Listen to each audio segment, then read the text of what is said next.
সেনাবাহিনী প্রধান জেনারেল ওয়াকারুজ্জামান শনিবার সেনা সদর হেলমেট অডিটোরিয়ামে নিয়মিত কার্যক্রমের অংশ হিসেবে অফিসার্স অ্যাড্রেস গ্রহণ করেছেন। এ সময় তিনি চলমান পরিস্থিতির বা নিরাপত্তা পরিস্থিতির উপর আলোকপাত করে দিক নির্দেশনা দেওয়ার পাশাপাশি সেনাবাহিনীর বিভিন্ন কর্মকর্তাদের বিভিন্ন প্রশ্নের উত্তর দেন।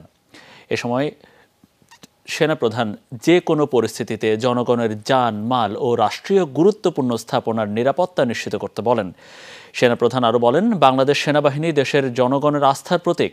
জনগণের স্বার্থে ও রাষ্ট্রের যে কোনো প্রয়োজনে বাংলাদেশ সেনাবাহিনী সবসময় জনগণের পাশে আছে এবং থাকবে।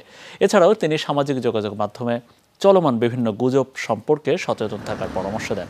পাশাপাশি সততা, নিষ্ঠা ও ন্যায়পরায়ণতার সাথে দায়িত্ব পালনের দিক নির্দেশনাও দেন। এ সময় সেনা সদরের ঊর্ধ্বতন সামরিক কর্মকর্তা সহ সকল সেনানিবাস হতে সেনা কর্মকর্তারা টেলিকনফারেন্সের মাধ্যমে অংশ নেন।